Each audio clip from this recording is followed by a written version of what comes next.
Ladies and gentlemen, welcome to another edition of Second Take. I am your host, Armand Sadler. That is my co-host, Julian Kushner. Somehow, we made it to Week 11 after an exciting Week 10, but the show must go on, and there's a lot going on in sports, so we're going to jump right in. First, Joe, how are you doing? I'm good. It's Good Friday, and what's a better way to spend your Good Friday than watching Second Take? Very true. There is no better way. No better way. Let's do it. First off, MLB stuff. We got there were lots of rainouts this week, so a lot of baseball not being played, which is very upsetting. But again, the week got very exciting. The Yankees are currently on a very hot streak. They recorded their first doubleheader shutout sweep since 1987 with a 2-0 win against the Cubs and then a 3-0 win against the Cubs. Last night they recorded a 10-2 win over the Tampa Bay Rays, so my Yankees are looking really good. Very exciting about that. Some unfortunate news for the Rays. Matt Moore has a season-ending injury. He'll be getting Tommy John surgery, so we pray for a speedy recovery. We know that's really hard to deal with, but he's a great pitcher, so he'll be back next year, and I'm sure he'll be back to do great things for the Rays. Some other pitcher news. Some pitchers doing great. Adam Wainwright threw a 2-hit shutout. John Lester was perfect through 5 innings and retired his first 16 batters. Chris Sale had a no-hit bid throughout the 6th, and that's interesting because the Red Sox were playing the White Sox when both of those pitchers had such great outings. So, again, baseball it's heating up. So, And hey, did you hear about Robinson Cano had his first home run on the Mariners yesterday? And Yep. I would have been bitter. Well, I was bitter, but I would have been even more bitter if the Yankees had not won the past few games. But whatever, Robinson Cano, yay for you! You got a home run. Yeah, congrats to Cano. I expected a home run from you sooner, so it's good Yeah, that you're what not. was that? It took you a little bit. Come on, are you losing it, Cano? I think that leaving the Yankees kind of messed up his game a little bit. I don't know. We'll see. I mean, I don't really expect the Mariners to do anything this season, so we'll see. Moving on, some very interesting news. Chad Johnson, who we last saw in the NFL in 2011 on the Patriots, has just signed with the Montreal Alouettes in the CFL. Glad he's playing somewhere. We know that he was signed by the Dolphins 2 summers ago, and then after elbowing his wife, they released him. He headbutted her. Headbutting, yes, headbutting. I'm sorry. It was a headbutt, which, I mean, either way, not really a great thing to do to someone you care about. But glad he's playing somewhere. We see him on Twitter a lot being ridiculous, so at least he can get back to football. I mean, Chad Ochocinco, man, like you were awesome. I mean, he was a great receiver. He was great in the NFL. He's better known for his personality off of the field, I believe, than what he actually does on the field. I mean, no one can forget how good he was with the Bengals. I mean, he is a good receiver. He's a very good receiver, very talented. And I'm actually shocked that he could not get back into the league last year. And honestly, once you're out the league for a year, you have no chance of going back in. It is almost impossible to leave a professional league and then come back. Definitely. Like, it's so hard. And I mean, this was really his only option. You can tell, like, he stayed in shape. He was kept working out, kept doing his thing, kept running routes. But I mean, there's all these other new young receivers. Like, why would we waste our money getting Chad Ochocinco, who has this like history of doing a lot of stuff outside of football, getting fined all the time, just bad publicity. Why do we waste our money on him when we can get one of these young receivers who's just going to come in, be focused, get the job done? And I guess that's what the NFL teams were thinking because nobody wanted him. Yeah, no, Chad Johnson is only 36, so he definitely still has a lot in the tank. I'm sure he'll do well in the CFL. Maybe he'll be able to come back to the NFL. I doubt it. I don't really think any teams are interested in him. As Joe said, his personality is pretty ridiculous. He's not a great presence in the locker room. He doesn't really play well with others. But congrats on getting signed somewhere. That's definitely good for him. We got some interesting NFL news. Donald Trump is looking to buy the Buffalo Bills, and I mean, great, but they're not a good football team. I guess he thinks that he can make change in their organization. I mean, it's cool to say you own a team. I get you, Donald. Like, I understand where you're coming from. It's cool to be like, hey, I own this team. But the Bills, I mean, he says he's not trying to move them, so I don't know what he's going to do that's going to change. I mean, the Bills need a complete restructuring. Complete restructuring. all new coaches, all new everything. You know what? Why not just move the team? You know, start anew. But Donald Trump, I mean, have fun. I don't know.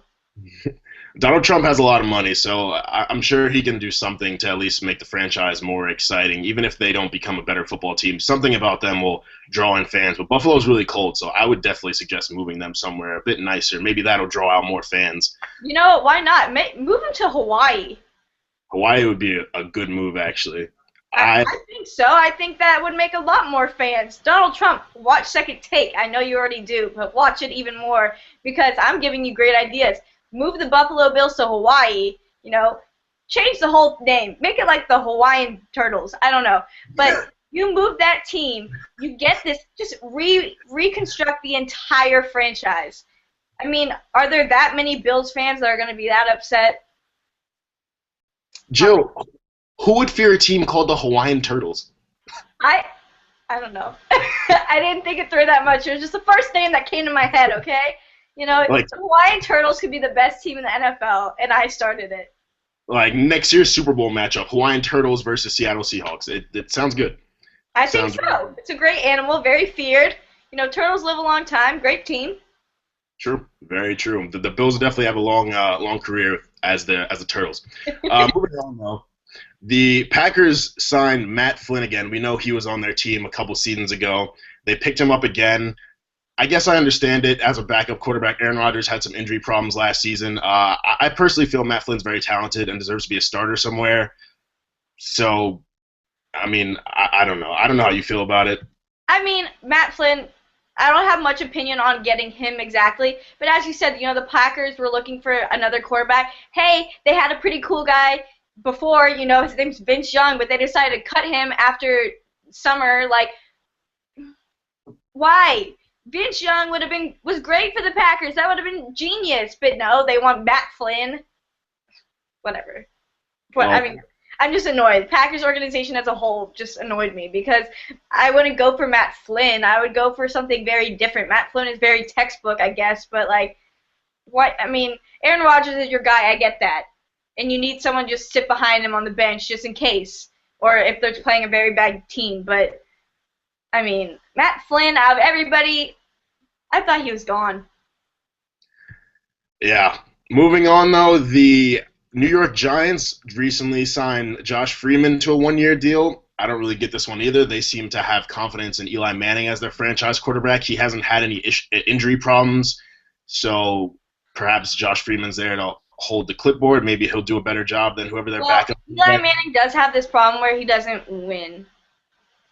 That's a pretty good point, but Josh Freeman wasn't very good for the Tampa Bay Buccaneers either. Not saying he's the answer. I don't know what's going on with these NFL teams and these backup quarterbacks. I mean, we've discussed it's not a very quarterback-heavy draft class this year, but, I mean, we're talking about we're talking about for the Giants, they have a pretty early pick relative to other years. I mean, I'm sure they could snag somebody. Why would you waste a spot on, No, I'm going to let the Giants do what they want to do. Yep. Let's see. What else do we have? The Jets signed Pro Bowler Chris Johnson. I expressed how I feel he underperformed and that it was a good move for the Titans to get rid of him. The Jets are making a lot of power moves. As we know, they just picked up Michael Vick with Chris Johnson. That's going to be a very dangerous backfield. I can see some Wildcat coming with those two, and they're very fast, so expect things from the Jets. I don't know. They might make some improvements.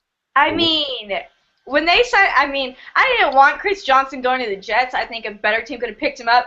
But as you said, they picked up Mike Vick and now Chris Johnson. That backfield is going to be something serious. You know, as I've said before, a running back like Adrian Peterson or someone great like Chris Johnson, they need a quarterback that can hand it off and do some running on their own. You know, that's kind of who they will work best with. That's why Adrian Peterson wanted Mike Vick, is because that's who he would work with. And now Chris Johnson is getting to live out Adrian Peterson's dream. So, I mean, good for you, Chris Johnson. I've been saying it. He is very underrated. You know, he had that great year where everyone's talking about him, and then everyone just stopped because the Titans became irrelevant, and so Chris Johnson became irrelevant. But right now, the Jets are making a little bit of noise. I'm not saying they're going to be great this year, but they might they might get somewhere, just like the Raiders. It's like these other teams, we're trying to get rid of these powerhouses and start bringing these other guys up, and I like it. I think Chris Johnson's going to be great for the Jets. It's going to make something interesting up there. Yeah, I think that being on the Titans for so long, it definitely brought him down a little bit because they haven't been successful. So maybe making a change, going to a different team, being more of a star, because he's definitely going to be one of the best players on the Jets. I think that'll up his confidence and he'll play better, and we'll see a season like he had in 2009 where he broke 2,000 yards. So good luck, Chris Johnson and Mike Vick. Moving on, an interesting move. The Seattle Seahawks signed Sidney Rice after releasing him in February, and I expressed how I felt that it was a smart move to get rid of him because they get to focus their offense on Percy Harvin, Doug Baldwin, and Jermaine Kearse. But at the same time, Sidney Rice is a great receiver, and he's not a bad guy to have. So, I mean, I guess bringing him back, they add another weapon. I mean, sure. Sidney Rice is the man. I love Sidney Rice. He used to play for the Vikings, and as I've voiced before, I love Adrian Peterson, so I do support the Vikings. And when we got rid of him, I was so mad because Sidney Rice is a great target. And, I mean, Seahawks are stacking up. They're just, they're a contender for the Super Bowl already, and the season hasn't even kind of begun.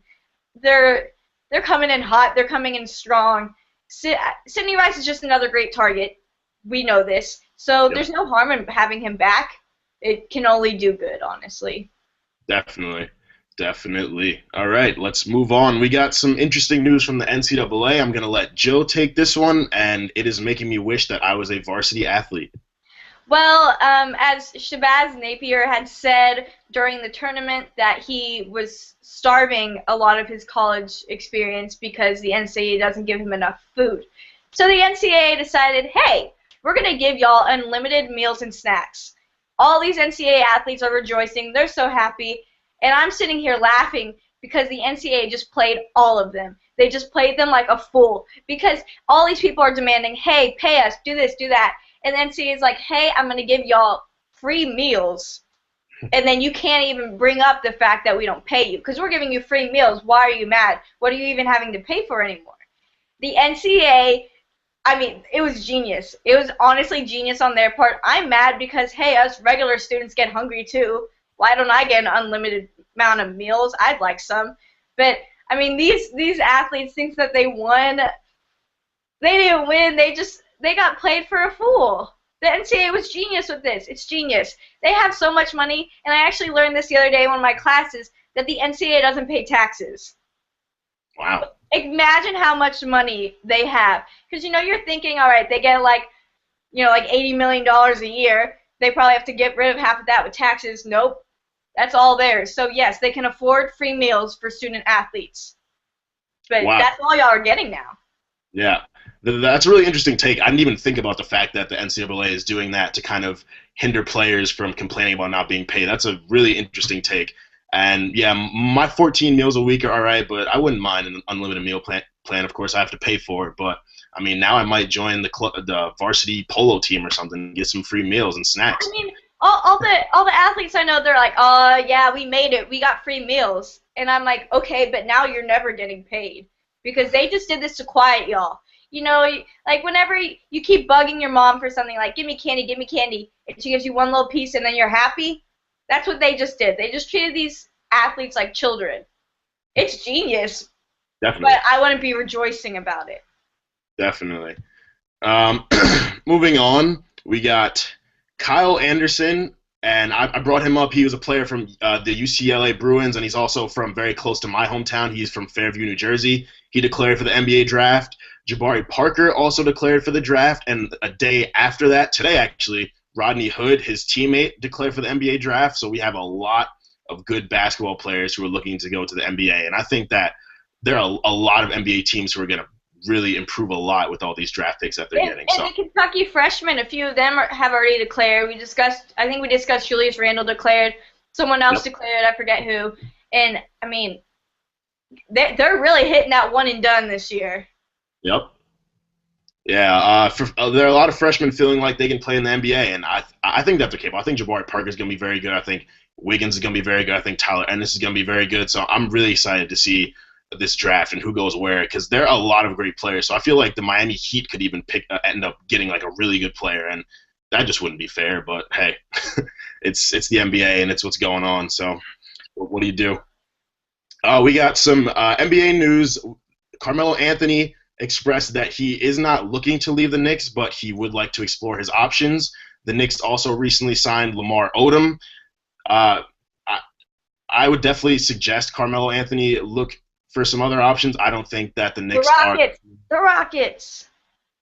Jill's gonna ask everyone to go to the Rockets. I don't really think that the Knicks are the team for Melo to get a ring. Or the Lakers. Or the Lakers, yeah. I mean, the Lakers would be a good move, but definitely explore his options, and I just don't think that he should stay in New York. I mean, they didn't even make the playoffs. We can dive in the playoffs right now. They didn't even make the playoffs. Neither did the Lakers. But, hey, Armand, read him that Kobe tweet.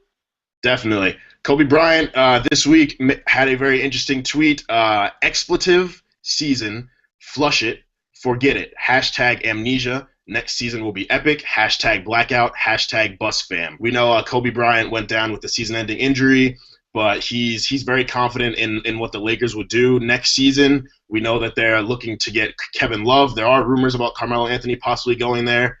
And they're getting rid of Mike D'Antoni. I mean, Kobe wants him gone, he's gone. When Kobe wants something, it happens. Yep. And, Kobe honestly said it best, because I would feel terrible if I'm a player on the Lakers and Kobe Bryant just said that. That's not just anybody saying that. That is Kobe Bryant. You let down Kobe Bryant. I mean, that even hurt me, and I don't even play on that team. But he's going to come back strong next year. I've been saying that. They released, who had the highest selling jerseys this year. Kobe Bryant was number 3 on the top 5. He didn't even play this year, and his jersey still outsells everybody. So, again, he's the best. Just had to throw that in there real quick.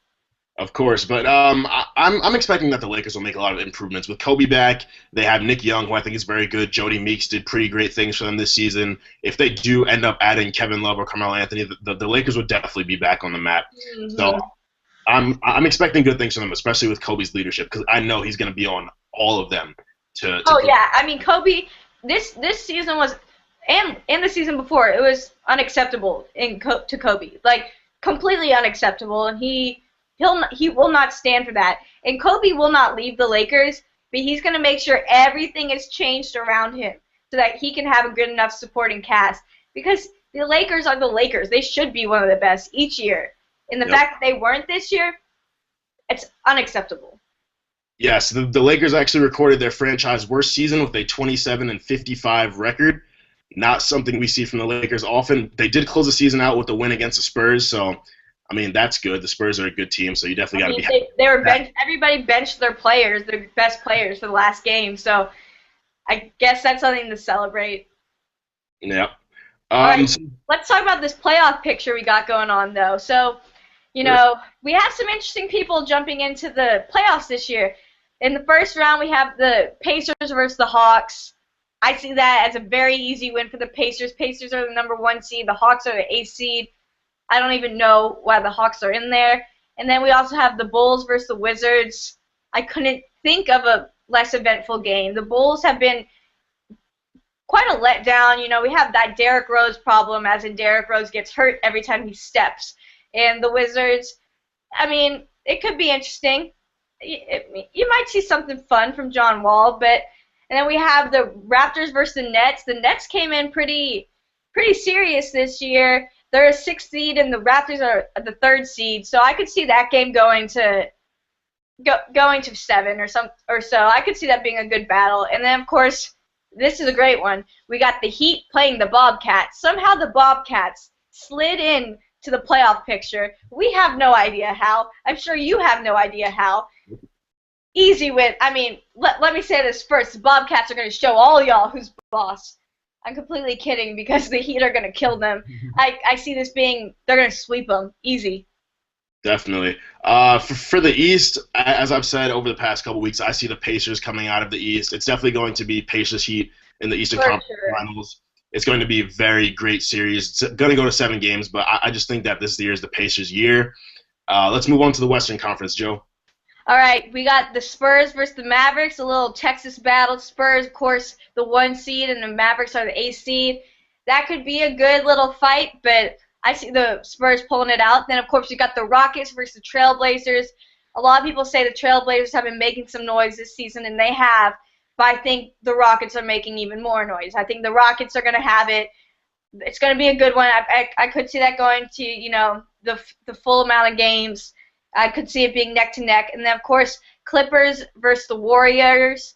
The Clippers are the 3rd seed. Warriors are the 6th seed.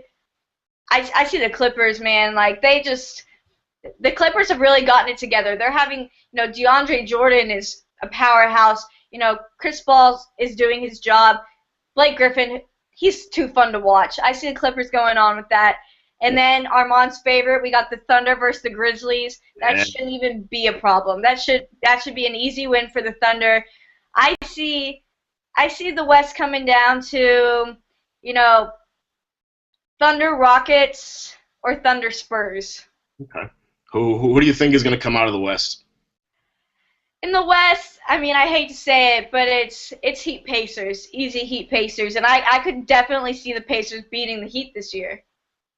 Pacers. I could see the Pacers going into that championship. I could see a little Pacers Thunder championship. I could like that. Or Rockets, got to advocate for that, but that could be fun. Yeah, I think this is going to be a very fun playoff. Definitely. I mean, the NBA playoffs are always fun, but this one's going to be real good. Yeah, I was confused for a sec. You said Heat Pacers. I was like, oh, is that the NBA Finals? Like, is it 2 teams this year? Yeah, no. But on the topic of the Western Conference, we got the Clippers, who set the franchise record for wins with 57. Blake Griffin actually recently expressed that he would support medical marijuana use in the NBA. Very interesting. That's interesting to say going into the playoffs. The thing that, right after I said that, I tweeted this. I said, is it really news that a professional athlete would advocate for medical marijuana? I mean, that's not news. We all know probably 90% of them would say yes. At least 90% of them. True. Very true. I just think he should be focusing on the playoffs for now. Maybe off-season he can focus on some medical marijuana legislation. But for now, he should be focused on the Warriors because I could totally see the Warriors upsetting them. I see that series going to 7 games. It's 2 very good teams. And I just think Steph Curry and Klay Thompson, Harrison Barnes, they're all unstoppable. Curry is a monster this year. I mean, he was very good last year too, but he scored like 47 points the other day. I mean, he's incredible. He really is, and he's going to be one of those people. I would not be surprised if we saw the Warriors just climbing up each year because Steph Curry is just going to lead them like that. Yep, especially with the addition of Andre Iguodala this season, the Warriors just had a very, very good season. So I see great things coming for them in the playoffs and definitely in the future. They're a very young team with a lot of young talent. On the topic of the Oklahoma City Thunder, Kevin Durant recorded his 4th scoring title. He joined Michael Jordan and Wilt Chamberlain as the only players to lead the NBA in total points in 5 straight seasons. That's just what my boy Kevin Durant does. Such a great season from him. There's no argument about him being the MVP, baby. Yep. As you said, no argument. LeBron's not even arguing, and LeBron argues everything, and he's not even arguing. We know it's Kevin Durant. Just give it up. It's Kevin Durant. Pretty easy. Some more NBA stuff. Herb Cole is looking to sell the Milwaukee Bucks for $550 million. The Bucks ended the season on a loss. I totally support that. The Bucks haven't been good since they had Rashard Lewis, which was like. Who's gonna pay $550 million for the Milwaukee Bucks? Donald Trump. $550 million. I mean, I understand that these teams are expensive, but that's a lot for the Milwaukee Bucks. True. But Donald Trump is looking to buy the Buffalo Bills, who are a pretty bad team, so why not buy another bad team, the Milwaukee Bucks? Rename them the Milwaukee Trumps because every team trumps over them. Yeah, but that's definitely. I like that. Milwaukee Trumps. Thank you. Yeah, I have some good jokes here and there. But I'm really looking forward to the NBA playoffs. I think that every series is going to be, if not competitive, they're just going to be fun to watch because there are going to be some teams getting completely obliterated. There are going to be some very good games. I'm just excited to see Kevin Durant tear through the West. I'm interested to see how we do against the Spurs. The Thunder swept the season series, but in the playoffs, the Spurs are a completely different team. Tony Parker plays to a completely different level. Tim Duncan is just a force. Manu Ginobili, everyone on that team. But Wait, the you Thunder, just said you're acting like the Thunder are for sure going to play the Spurs. You know, the Rockets could beat the Spurs. I don't think so. I don't think the Rockets could beat the Spurs. I just think that the Spurs are just too good. The Rockets have great pieces. I can't lie. James Harden, Dwight Howard, Chandler Parsons, great players on the Rockets. But I just don't think this year is their year. I think that the Spurs are coming back with vengeance from last season. So is OKC because they lost in the finals the year prior to the Spurs losing in the finals to the exact same team. So both of those teams are looking to take Miami out, and they're just going to play so fierce, and it's going to be an interesting Western Conference. The Eastern Conference is going to be pretty awful. I mean, yeah, it's going to be pretty awful. I mean, the Eastern Conference, everybody knows it's Miami and the Pacers. Like, that's easy. But Miami is not winning this year. I'm saying that right now. They are not going to win. Nope. There will be no three-peat happening. Sorry, LeBron. You'll have to get your 8 championships at some other time. You will not be getting your 3rd this year. I see Kevin Durant holding up that trophy, his mom on the court with him, hugging him crying tears of joy this time. Not like those tears he cried when Miami beat us. Russell Westbrook hitting the nay-nay. All right, so Armand's getting a little bit ahead of himself. We can't forget to bring up the fact the Masters was this weekend. You know, Bubba Watson ended up winning. Jordan Spieth out of UT, hook 'em. He was making a great run for it. It was pretty neck and neck for a while, but then, you know, Bubba pulled it out. You know, congrats to Bubba. But Jordan is only 20 years old. So, I mean, we see a great future for him. He's going to win a Masters very soon. And he's going to chuck up that Longhorn sign when he does, and it's going to be a great moment for all of us in Longhorn Nation. Yeah, we'll see. We actually have a question, or a statement rather. Someone said, but the Knicks have the Zen Master Phil Jackson, and they will get a championship within the next 5 years. Sorry, I don't agree with you. Phil Jackson is I don't agree with that at all. I mean, Phil Jackson is awesome. Don't discredit that, but how much say does he have anymore right now on that team, on the Knicks? His position is kind of weird to me, but I can't see the Knicks winning a championship in the next 5 years, especially if Carmelo leaves. I mean, if Carmelo leaves, no chance. None. True. The Knicks were very successful before Carmelo came with Amar'e Stoudemire. He was really great for them, but I don't think he has it in him anymore. All those injuries have really taken a lot off his talents and just the way he plays. Tyson Chandler, great center, but I just don't think that team is a championship team yet. They were a contender, but the way that they play now, I mean, they didn't make the playoffs. Last year, everyone was saying how the Knicks are a serious championship contender. They basically have the exact same team, and they didn't make the playoffs. So, I mean, it's weird. Like, what happened to the Knicks this year? I don't even know. And it's crazy because Carmelo is still draining shots game after game, and it still doesn't do enough. So, I don't even know if Carmelo's giving up, what's happening, but next 5 years, unless something incredible happens next season that just changes the entire team, I don't see it happening. Maybe if they draft someone really good, I don't know. I don't see it happening. That's just me. But the Knicks would have to bring in some really great players, and if Carmelo Anthony leaves, then no one's really going to want to come play there. So no. I think that for the Knicks to be successful, they're going to have to find some way to get Carmelo to stay. Maybe coax him with another great player, say he's interested in them.